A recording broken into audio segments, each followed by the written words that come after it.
Sounds good.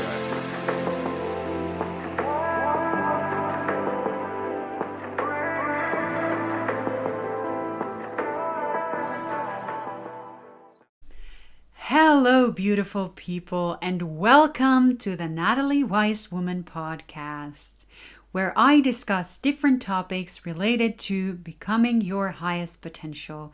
Enjoy this episode.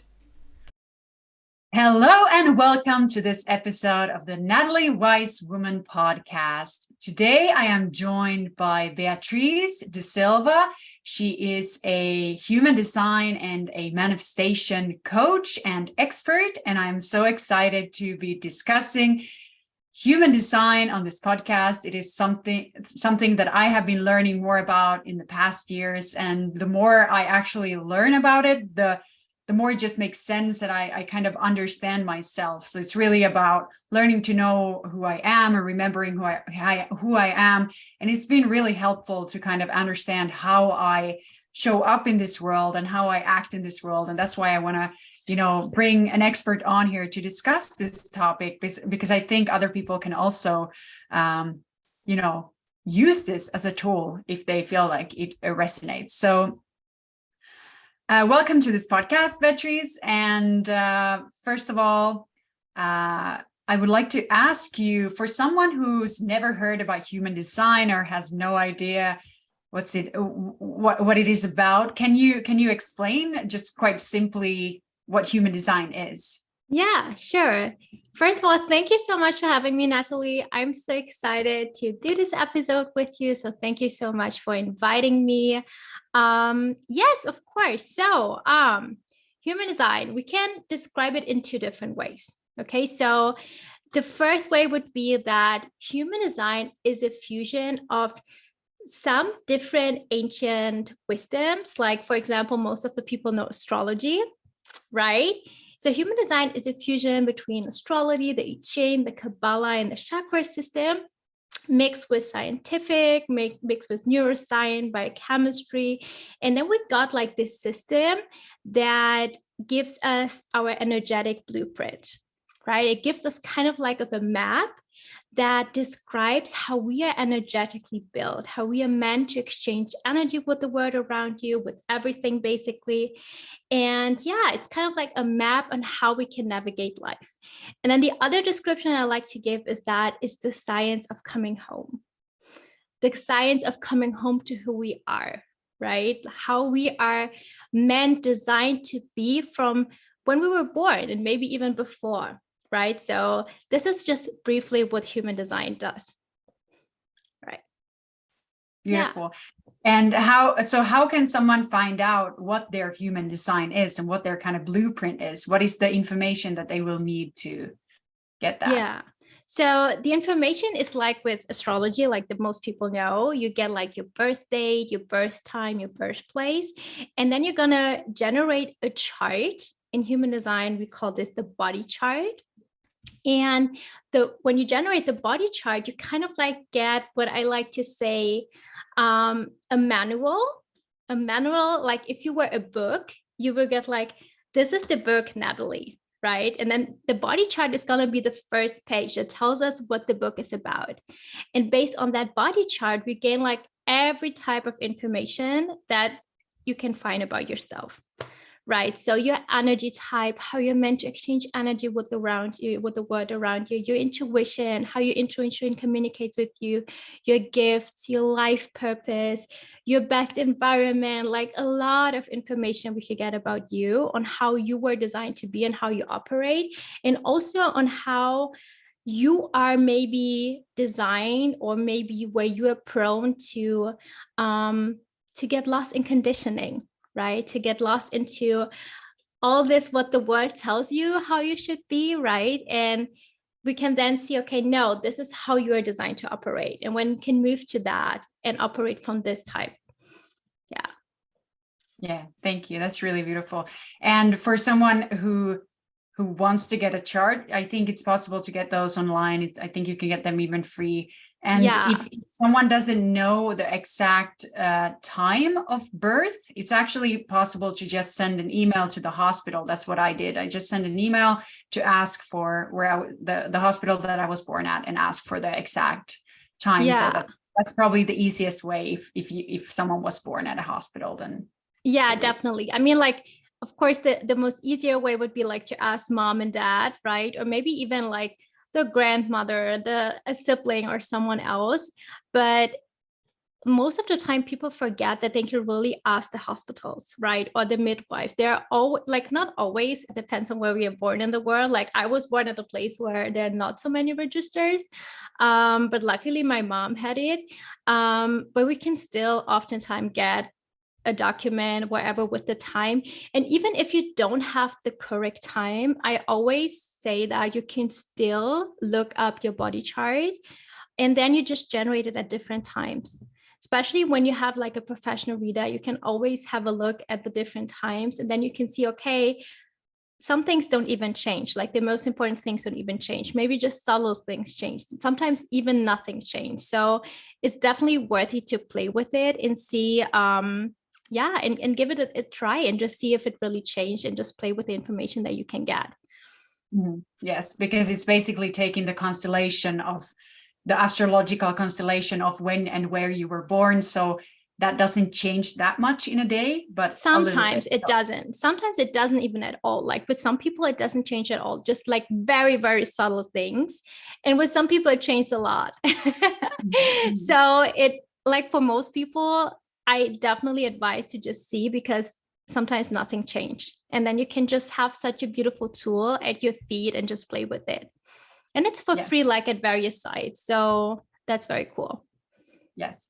And for someone who feels like all these things are a bit like woo-woo, I found a beautiful explanation of this, like astrology and human design, and like a more rational, which is that planets and stars and everything, they have different kinds of energy, and they actually affect when you and where you are born, what kind of energy is in the air right now at the point where you are born and at the place. So that's kind of, it's not just something that someone's making up, but it's really about these different planets and everything that is around us that has these strong energies, and they affect kind of what we become.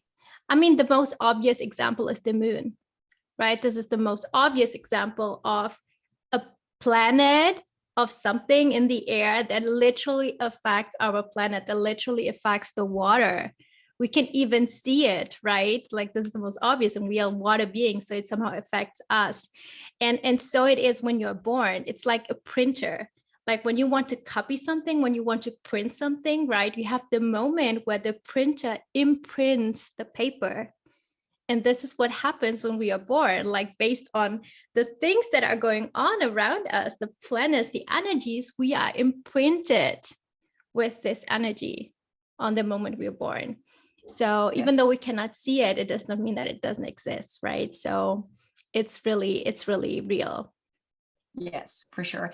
So one of the main things that you can find out when you get your kind of human design chart or is the energy type. So I've been posting some on like Instagram that I'm a manifesting generator and what it's about. And I really feel that I'm a manifesting generator for sure. So could you explain what the energy types are? Yeah, sure. So the energy types, they're so much fun because they're the first things you come across when you learn about human design. It's kind of like the sun sign in astrology. Like everybody knows their sun sign. And when you get in touch with human design, everybody knows the energy type. So it's a lot of fun. So the energy types, they're kind of like, let's start with an easy example. So I like to compare it with cars. Like we know there are different cars. We have cars that run on gasoline, cars that run on diesel, cars that are hybrid, cars that run on electricity. They all do the same. They get you from A to B, right? But the fuel is different. And so it is with us human, right? We kind of like all do the same, but the fuel, how we do it, how we are energetically built to do it, the best way for us to do it. When it comes to this, we are different. And this is what it is with energy types. So energy types are basically how we operate energetically. They gives us this information how we can use our energy in the most efficient way. They give us information on how we exchange energy with the world around you, how we affect each other, how we use our energy in the most efficient way to manifest our dream lives, to manifest money, to get to the best destination, right? And we have 5 energy types in human design, right? And they all have a different way of doing life. They all have a different way of using their energy. And then what happens in the world, right? We have like 5 different energy types, which is already a generalization of 8 billion people, but is that everybody tries to do things in the same way. And then we have like a lot of people burning out, a lot of people feeling like they're not enough, a lot of people feeling like they can't do it anymore.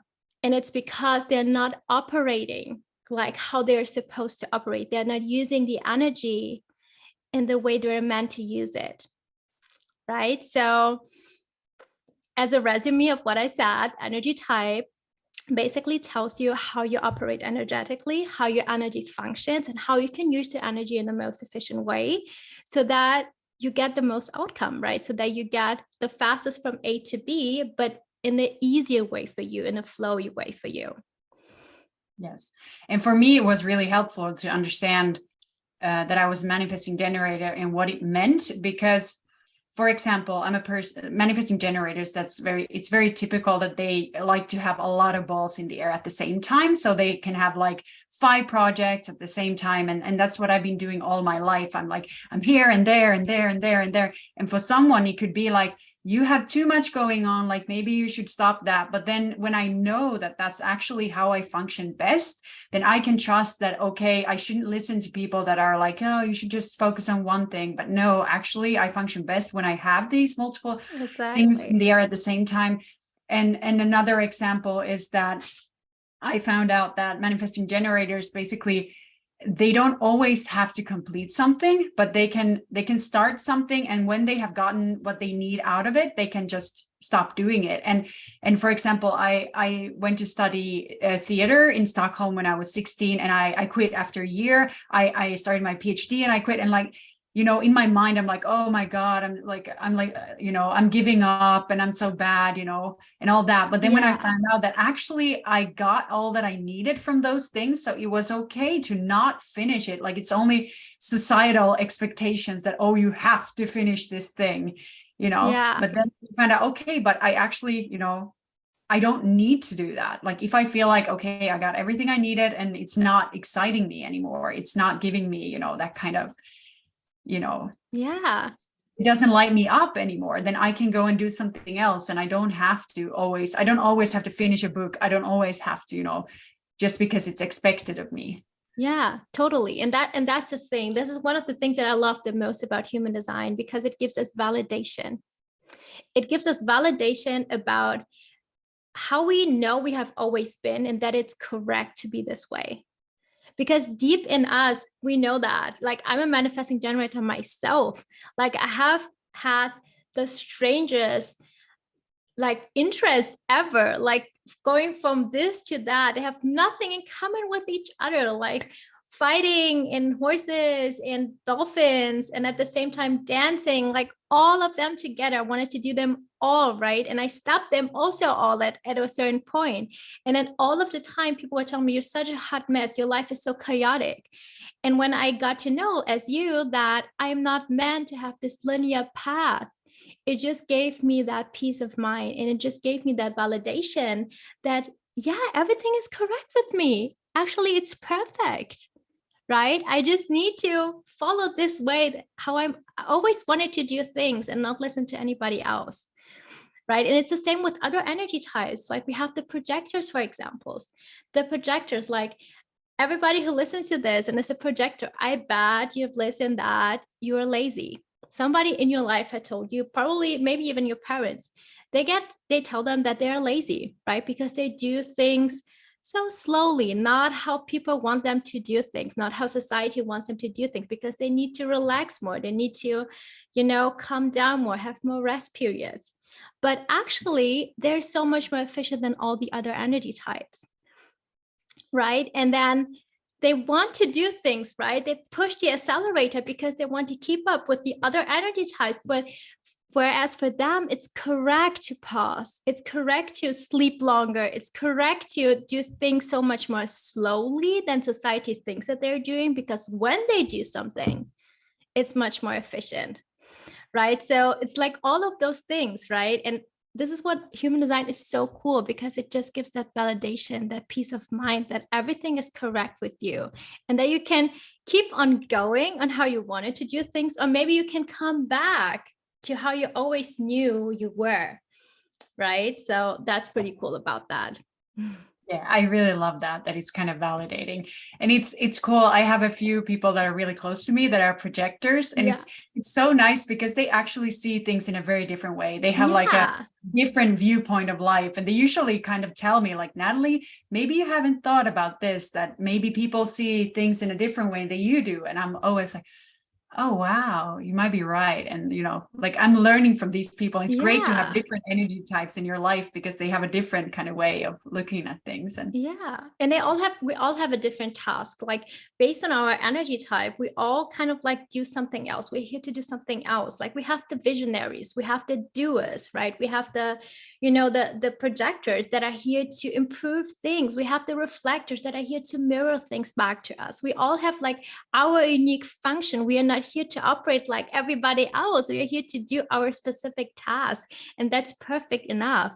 And it's like you said, like when we look around, we have like all energy types close to us, right? We have them all close to us. If we think that everybody needs to be like us, right? That's so wrong. That's so limiting. That's not only limiting to ourselves, to them, but also to ourselves, right? Because as you said, like if we don't listen to the projectors, right, we maybe would improve so much later. We could like fast pace if we get their advice, right? So that's so important and cool to know, I think, in my opinion. Yeah, for sure. So then there's something called energy centers. What are they? Yeah. So the energy center, they're so much fun too, because they're the big, like if you have a look at your body chart, you kind of like have those big geometric shapes within the chart. They look like the chakras, but we have 9 of them instead of 7. And they are energetic hubs within your body. And they all represent a different type of energy, like a little bit like the chakras. And based on if they are colored or not colored, they represent certain abilities that you have naturally, like natural gifts that you bring into the world, or nurtured abilities, so gifts that you learn from the world around you, where you gain wisdom with. And based on them, you also have, they decide which energy type you are, right? So that's pretty cool to know, because you then know, okay, those are going to be my gifts that I constantly bring to the world. This is how I constantly impact other people. For example, I'm impacting you with my voice. You are impacting me with your voice. We're both manifesting generators, right? And I may be impacting you with a certain center that you don't have to find, or maybe vice versa. Right? So it's pretty cool to know that about how you are impacting other people. What are the gifts that you're constantly bringing out there into the world? Right? Or maybe gifts that I am taking in from you, that you are borrowing me, right? That's pretty cool. Yeah. Yeah, that's really beautiful. So then there's something called authority and strategy. And those can be quite useful for people actually in their day-to-day life, on how to kind of live in their highest potential and really in alignment, and really get the things that they want and the dreams that they have. So what can they tell you about yourself? Yeah. So your authority and your strategy, they're the most useful thing that you can get out of human design. Okay. It's your authority is how your intuition communicates with you. Okay. So it's how your intuition operates within your body, how it communicates with you. And your strategy, I know if you remember, is what I said, what I meant by is how you are meant to use your energy in the most efficient way. So we have advices, for example, like on the word, listen to your gut, right? Just do it. Or listen to your like we have so many advices that we have out there, right? You need to sleep a night on that. You need to listen to your gut. You need to listen to the argument, the logic, right? And intuition actually communicates in different ways. And the human design authority tells you your individual way of how your authority communicates with you. So for example, the way that my intuition communicates with me just applies to 30% of the population. So if I would say, listen to your gut to all of my clients, this would not make sense to 70% of them, right? Because they're not designed to listen to their gut. They're designed to listen to something else, right? And this is how the authority in human design really helps you to get in touch to your intuition. And it helps you to get in touch with your decision-making process. Because like what we have out there in the world is a lot of uncertainty. And when we actually get back to our intuition, we know how it speaks to us. We know how we can listen to it, right? This really can help us making the decision and be an authority ourselves and not depend on other people. And when we combine this with the way of how we can use our energy in the most efficient way, we get to our goals, we get to our manifestation, to our dreams so much faster, right? And each type, what I didn't explain, I'm sorry, each type has a different way of using its energy. So my and Natalie's way is not the same as Natalie's friends, as your friends, right? That are projectors. And they're not the same as manifestors and not the same as reflectors. So how we use our energy, we cannot use our energy all in the same way, right? We need to use our energy in a different way. And the most efficient way, and to do this, we use our strategy. And then when we make our decision with our authority, everything gets in flow naturally, right? So when you hear about human design, you always hear like people saying, listen to your authority, listen to your strategy, follow your strategy, listen to your authority. This is like what they're always saying. And I even say that it sucks sometimes, but it's really true, because it's like, if you know how your intuition communicates with you and you follow your intuition, right? There is a reason why you have this inner compass. You have this inner compass because you're not meant to be dependent on other people to make decisions, right? And then when you operate from your strategy, from how you're designed to use your energy, this is like the fast track. This is like the easiest way, the most flowy way to get to success. And we are all designed for that. Yes. So and I think yours as well, authority is gut intuition. So that's basically, then we need to listen to our guts. Yeah, we have that in common. I love that. For sure. And my strategy is responding. So what does that mean? Yeah, that's a really good question. It's responding. So as manifesting generators, we are responding to life, which means that we don't need to go out there and make life happen, right? It just actually means that actually life comes to us and then we just respond to it. It does not mean that we sit on the couch, like here on the back all the day and we wait like for God, the universe, to deliver us our dreams, our jobs, or the money. It just means that we go out there in life and we just constantly respond to what is in front of us by saying yes or no to it, which means that we see something, we see the car, we see the house, we hear someone saying this, we taste something, right? We feel something. And then we have this yes or no response. Or whatever, like if you have an emotional intuition, you just feel into the different options, right? But it's just that we are constantly responding to life. Like the counter example would be, for example, the manifestors. The manifestors, they are 10% of the population. They are the ones that literally go out there and make things happen. But for 90% of the population, they cannot do that. They kind of like need to wait for something to happen until they actively start doing something, right? So for waiting to respond, like it does not mean that you can be active. You can still search for something on the internet. You can still go out there. You can talk to people. You can ask questions, but it's just that you respond to whatever comes in front of you. Like I responded to the couch in the back, like you responded to your earrings, right? You responded to them by saying, yes, you find them beautiful. Or me responding to the couch at IKEA. And I was like, yeah, it looks so beautiful.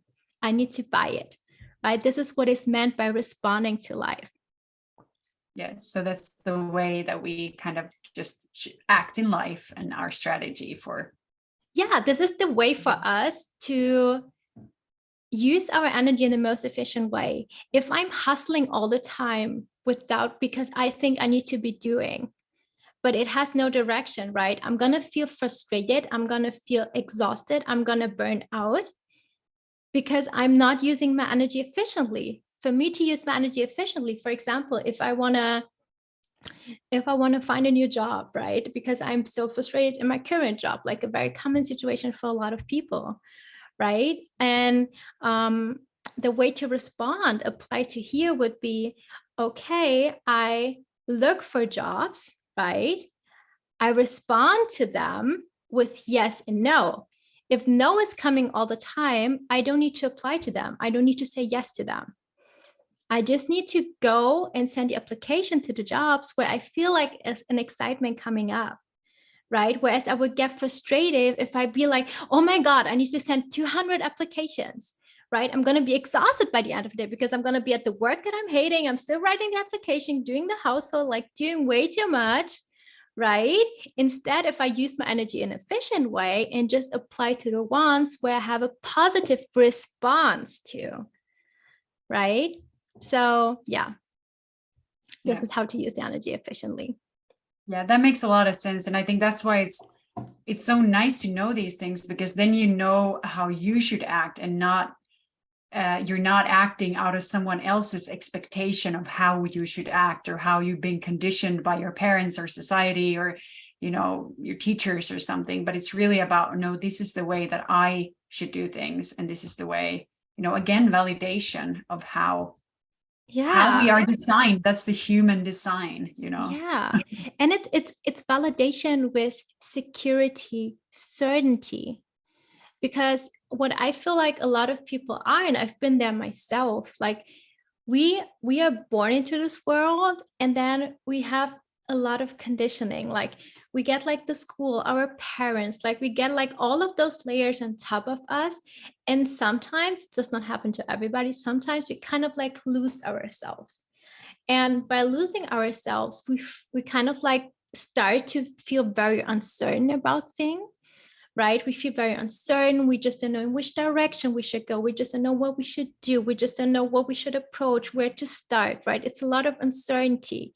And if you come back to who you are, if you learn how you reconnect with who you are, you gain that security again. You gain that certainty again because you just know, oh, this is how Beatriz operates. This is how I'm designed to do things. And I can trust that this is the easiest way for me to do it.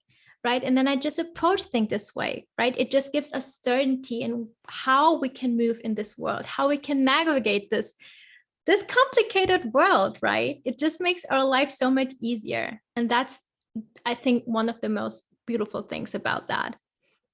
Yes, I think that's really, really beautiful. So then there's something that, so 50% of the people are divided into non-emotionals and 50% are divided into emotionals. So what does this mean? Like, you know, it could sound like someone thinks, oh, I'm emotional or I'm not emotional, but what does it really mean to be a non-emotional? Yeah, that's so cool that you brought this up. So we talked before about the energy centers, okay? And we have an energy center, like, as I told you, as I explained, each energy center has a different topic, a different theme, a different energy that they deal with. And we have one center that's responsible for emotions. Okay. And this is called the solar plexus, it's the emotional center. And if you have the center defined, you are in what we call an emotional person. And if you have this not defined, white, it means that you are a non-emotional person. And this is very confusing in the beginning, but I'm going to explain what it means, but this is so good to know because as I told you, we literally affect each other, and you're gonna know what I mean in a second. So when you're an emotional person, right, you have this center defined, which means that you generate that energy consistently, which means that you're someone who constantly somehow deals with emotion, but on the inside, right? Emotions are happening on the inside with you. If you're non-emotional, it means that you actually are not dealing with emotion. You're catching up on emotion. You're literally soaking emotions in, and you're like, as you said, you're a gut intuition, which means you're a non-emotional, right? Like the non-emotionals, they are the true empath of the world. They soak in the emotions of the non-emotional people, and they not only soak it in, they amplify it. So non-emotionals seem like they are the emotionals because they kind of like take this in and they amplify it, right? For example, if you would be angry, you would be an emotional, you're kind of like 2 out of 10 angry. And I meet you and I pick up on your emotions and I amplify them. And all of a sudden, I'm a 6 of 10 angry. And then we just cuss. And then you're like, Beatrice, what's going on with you? I'm like, I don't know. I just got so angry. Right. So this is so good to know about each other because this is where we literally and tangible affect each other by soaking in each other emotions, amplifying it, and mirroring it back to each other. Right? Yeah. Did it make sense? Yes. And I've also heard that I'm a non-emotional, that sometimes it can be rough to be, let's say, at an event or something where there's a lot of people, a lot of going on. If you take up a lot of the emotions from people, and it feels like I've had moments where I got kind of go into the bathroom and I'm like, whew, I need to breathe. There's so much energy and I'm picking it all up. And, yeah, there's so many funny memes about that. But first of all, I want to say that it's rough for both. It's rough for both because it's also rough to ride your emotional waves. There are people out there who are not going to agree with me, but even though I'm a non-emotional, I know that being an emotional is also rough because if you're an emotional, you're riding your emotional waves, right? Emotional people that can wake up and just be in a low mood for no reason. And if you grow up in a household where you don't learn to deal with your emotions from the inside, you judge your emotions, you feel bad for them, right? You kind of like, it's so much harder to ride the waves. And the same also is tough for the non-emotionals, right? Because they're constantly picking up on all of those emotions around them. And if they don't navigate, they don't learn how to navigate those emotions, to how to have boundaries around them, how to let them out, right? This can feel so tough as well, right? They're so stuck within the emotion and they just have to plug out, get to a different place, sometimes even leave the event because they're so full of emotions and they just don't know what to do with it. They just cannot breathe, right? So it's very important to know this about yourself. Like this one example again, to know this about yourself so that you can have this energetic maintenance, right, for yourself, and to pull up those healthy boundaries and just know how to unplug from all of the things that are not from you. So the emotionals might dwell on their own emotions a bit more, like they're stuck in their kind of own. And they can get stuck. They can get stuck. I say this like from what I experience from my clients, like they ride in emotional waves, right? And they are gonna ride them if they want it or not. But it can feel much longer if you're like most of the cases when they're in the low wave, right?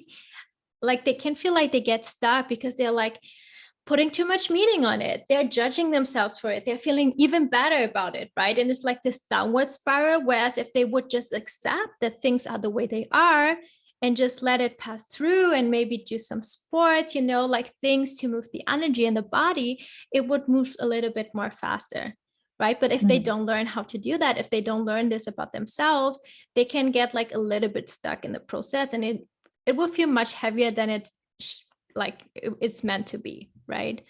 So yeah, this is what I meant by that. Yeah, for sure. And I guess everything has like a light side and a shadow side. So these, like being a non-emotional and emotional, you can use them as a gift if you know how to use that. But if you don't know how to handle it, then you kind of go into the shadow side and you kind of get stuck in, being overwhelmed as an empath and all that. But then being an empath and non-emotional can be a gift as well, because you can really feel other people's emotions. And I mean, I'm training as a therapist, so it's really good for me to be able to sense how other people are feeling. And that's, it's gift. All gifts. All is gift. Nothing is better or worse. It just means something else. It just means that in this lifetime, we're designed to experience something else. Like non-emotionals are designed to, like their gift is, as you said, to feel other people's emotions, which makes them awesome at helping other people process their emotions, but they're also here to experience emotional stillness, how it is to feel nothing. As a non-emotional, you know that when you wake up, actually you wake up neutral, at least something very bad happened in your life. Like I would say like the bad part, but you actually wake up neutral. And then kind of like emotions, they come during the day, like you meet them here, you meet them there, or you experience something, right? But you're here to experience emotional stillness because there is a wisdom in emotional stillness. And for the emotional people, they are here, like their gift. It's a gift to be able to feel all the emotions without going through them, without like having to go through something happen for you to experience them.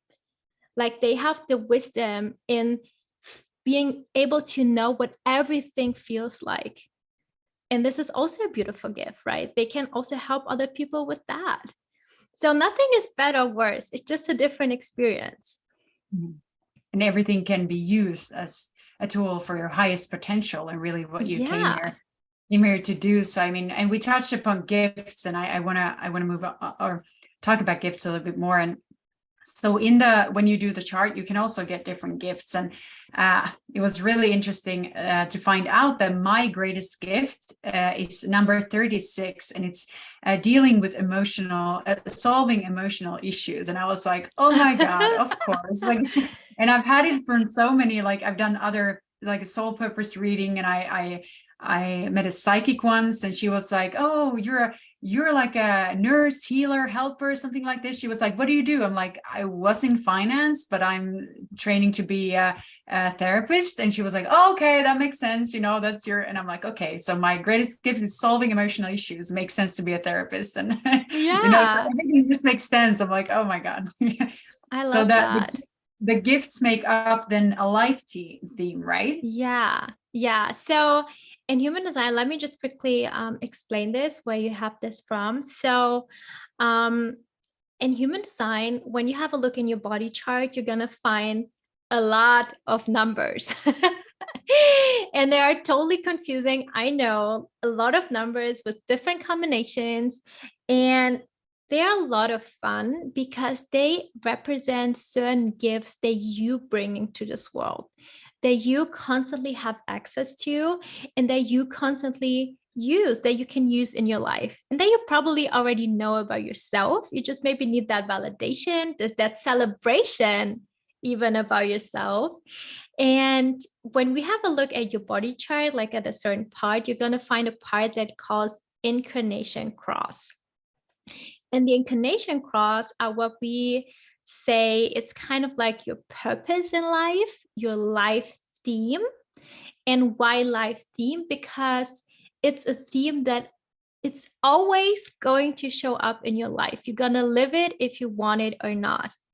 And it is composed of 4 gates. The gates are the little numbers that I talked about. They're called gates, that you can also find in the energy centers and the geometric shapes. And you have 4 gates. They are the most important. And they make up your life theme, your incarnation cross. And coming back to the life theme, why is it called life theme? Because you can be in jail, you can be sitting at a mountain, you can be sitting in your home, you can be an accountant, a lawyer, a hairdresser, whatever, you will live that life theme. So it's not about what you do, actually, it's about who you are.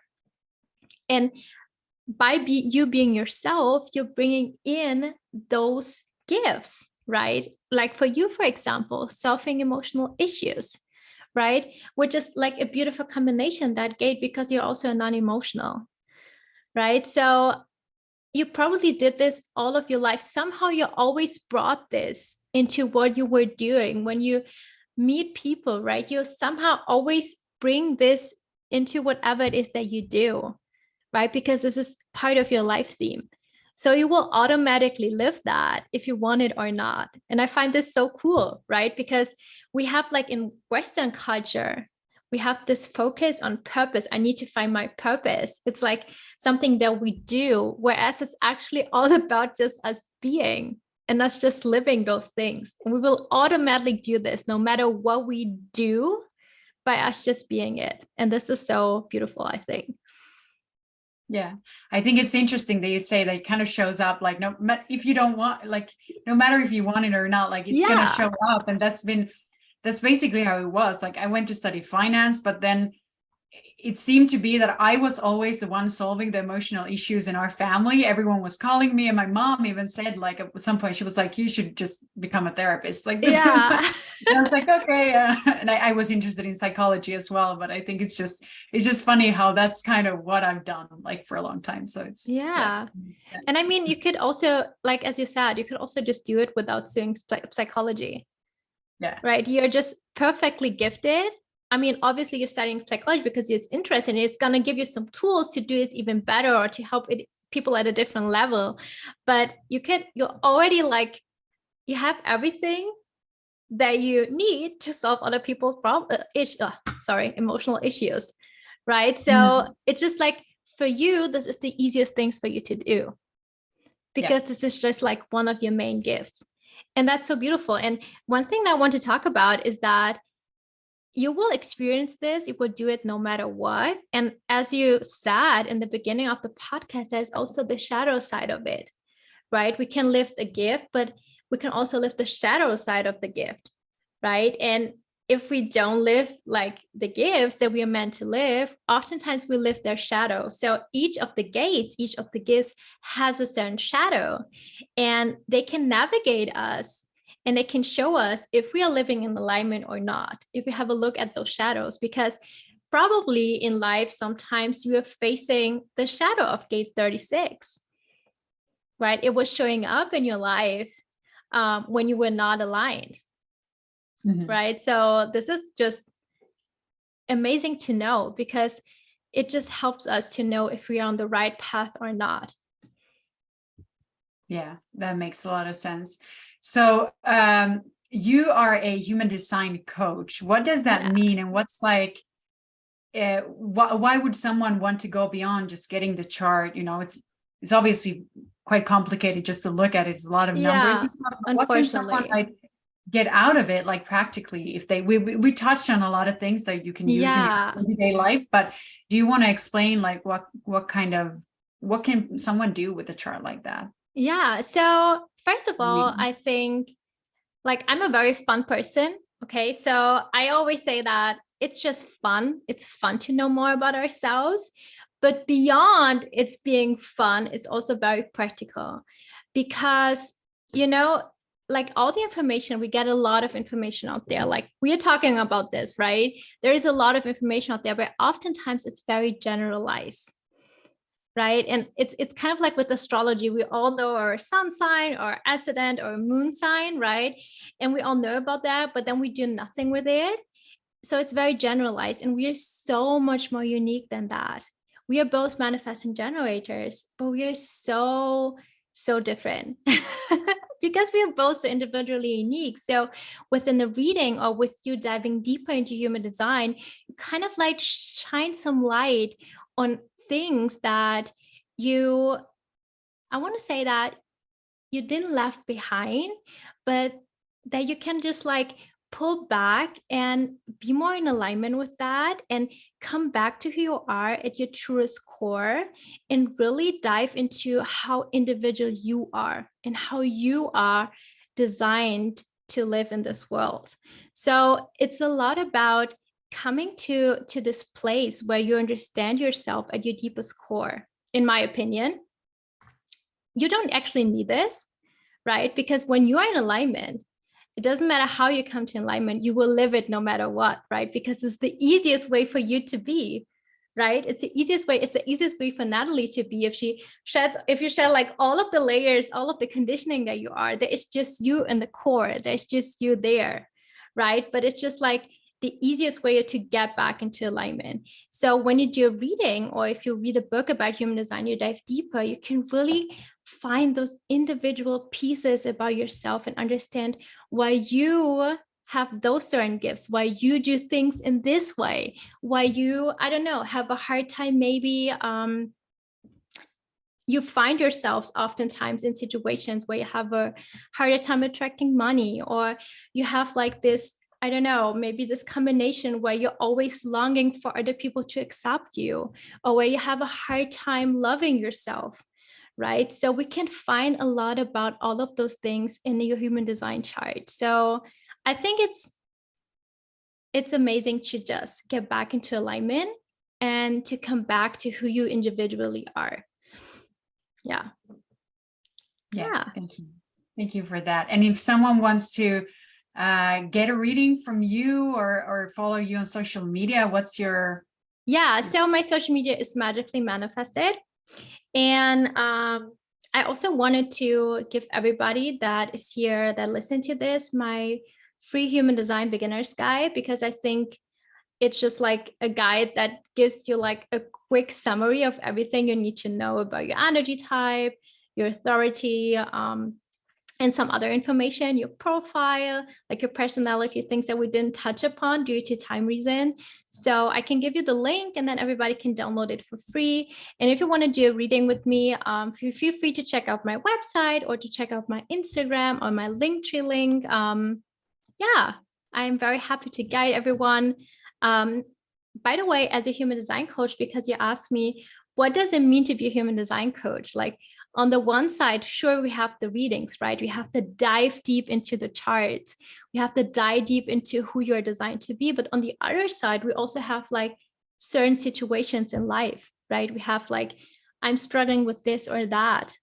How can you help me with that from a human design perspective? Like, for example, I want to do a career transitioning, right? Or I'm experiencing this and this problem. How can we approach this from a human design perspective? Right? What do you see in my chart? What can help me with that? What should I focus on right now? Or maybe somebody listens to this and already knows a lot about human design. So it's a broad spectrum, because I think a lot of people think it's just reading, but it's just like literally also life coaching, because from a human design perspective, we always know what is the best way for you to approach things, right? And it's like our job to kind of like guide you back to this, guide you back to who you are, so that you can kind of like find yourself in a place where you can make the most aligned decision for yourself. Yeah. That's really beautiful. And thank you for sharing the free gift. I will put everything in the description, your social media, and then a link to that so people can find it if they want. And I mean, I've always gotten a lot out of when I've had different readings, and it's like, even if it's just one thing that I take with me, it can be like, that can be the catalyst for whatever I'm struggling with and to move on to the next thing. So I think if someone feels that they resonate, or they kind of have a calling, like, oh, I really want to, get one, then I highly recommend to do that, because it's just, it can be a way, just like therapy or coaching in general, like just one thing that you kind of understand differently, or that can be the catalyst for whatever you feel like you're struggling with. And 100%. And also what I wanted to say that, especially when it comes to relationships, it's also, and I mean relationships with everything, not only with a partner, but also with parents, with children. This is also where human design helps us a lot, like how we interact, like as I told you in the beginning, how we energetically interact with each other, right? Why did I always have this conflict with my mother, with my father, right? With my sister, with my husband, why this always comes up, right? It can really help us also guide relationships. So yeah, I definitely highly recommend diving deeper into human design. May it be with the reading, may it be through a book, may it be through YouTube, right? No matter what, whatever feels most aligned for you, I highly recommend that, because the best starting point, especially when we are in a situation where we want to change something in lives, right? We want to come back to who we are, like live our highest potential. The best starting point is always ourselves, always ourselves. And yeah, by understanding how we operate, how we are designed to approach things in life, it's just the best way to start there. So I highly recommend this. Yeah. And it definitely makes life easier. Like, I mean, when you start, you understand and you can use these tools, then life becomes just easier and it flows in a better way because you actually know how you're supposed to operate, what kind of, you know yourself. And that's just it's not that you're not going to have challenges. Obviously you are, but it's Obviously, just that you can handle things and you manifest things quicker because you are in alignment and you know how to kind of proceed in life. And I think that's something that I've experienced the past years. It's really incredible. Like it's really magical in many ways. Like I'm like, is this real? Like what's happening? Like yeah, for sure. Yeah, easier. I think easier, and like things get back into flow. We forget, so like, as you probably know also this, we forget how oftentimes how it is to be into flow, right? And then we're kind of like shocked how easy things now get. Like we still have struggles, but things appear so much faster. Solutions appear so much faster. Opportunities appear so much faster when we get back into alignment, when we get back to who we are. It's shocking, right? When things happen so fast. And yeah, it's just beautiful. It just really is beautiful. Yes, I really agree. So thank you, Beatriz, for joining me on this podcast. I'm really, thank you really too. Grateful that you came and shared your expertise. And, I think human design is something that is kind of catching on and people are learning more about it. So I'm excited to share this, and it's been a tool that's helped me. So that's why I have this podcast to, share whatever has been helping me to, become my highest potential and kind of get in alignment. And I think this is a great tool. So if someone resonates, I definitely recommend diving deeper. There's a lot of resources, a lot of free resources also. Yeah. It's really great. Thank you for joining me. And I wish everyone who's listening a really, really beautiful day. Sounds good.